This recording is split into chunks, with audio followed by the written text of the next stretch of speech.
Hello everyone, this is Rishu. How are you doing today? I'm doing great. How about you? So today we're going to look at some of the idioms that are used in our everyday speech. These idioms have some sort of nationalities or countries' name in it. So we're going to look or understand the meaning of all these idioms, and we also use them with some sentences to get a better understanding. So without any further ado, let's look at all these idioms.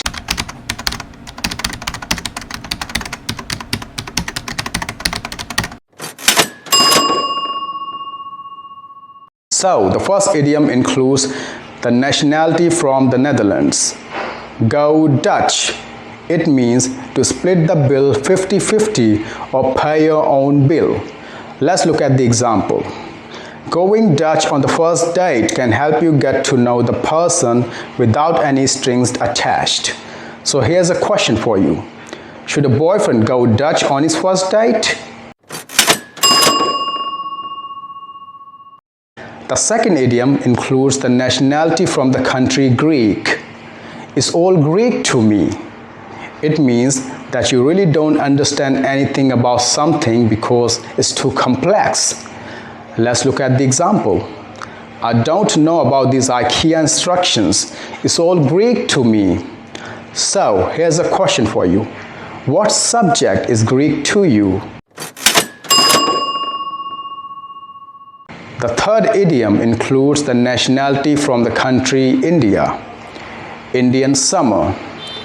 It's a short period of warm and dry weather, usually in the late autumn. Let's look at the example. It's great to have an Indian summer. The beginning of the summer was so cold. So here's a question for you. When did you last experience an Indian summer? The fourth idiom includes the nationality from the country France. Pardon my French. We usually use this expression to apologize for our bad language or swearing that some people might find offensive. Let's look at the example. Pardon my French. I didn't really mean to say that, but these are the only words I can use to describe this situation. So here's a question for you. Did you ever use some cuss words and then you had to say pardon my French? The fifth idiom includes the nationality from the country, the Netherlands again. Dutch uncle. We use this to describe somebody who gives you very specific, certain, meaningful but very direct advice. Let's look at the example. Suddenly, he began lecturing me like a Dutch uncle on how to behave in public. So here's a question for you.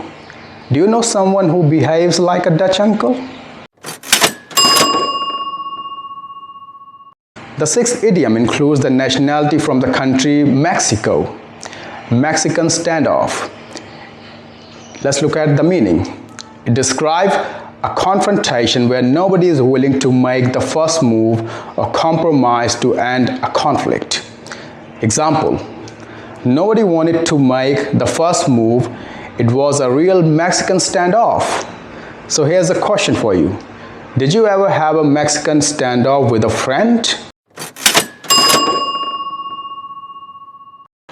The seventh idiom also includes the nationality from the country Mexico. Mexican wave.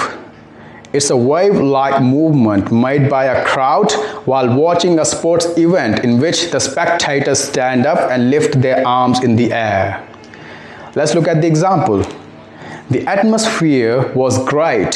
Fans were making Mexican waves and singing together throughout to encourage the players. So here's a question for you. Were you ever a part of a Mexican wave? The eighth idiom includes the nationality from the country France again. Take French leave. It means to leave without permission or saying goodbye. Let's look at the example. Since leaving the hospital, he took French leave and nothing has been heard from him since. So here's a question for you. Was there ever a situation when you took a French leave?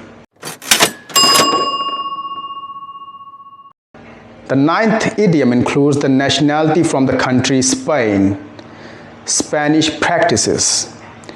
It refers to work practices that benefit employees more than employers, such as regular tea breaks, overtime pay, reduced working hours, etc. Let's look at the example.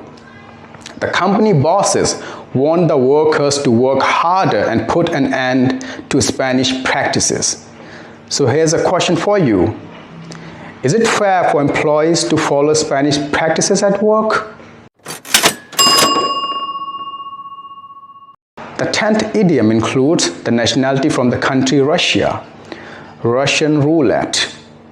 It means taking a risk or a chance with something very important when you don't know what the outcome is going to be.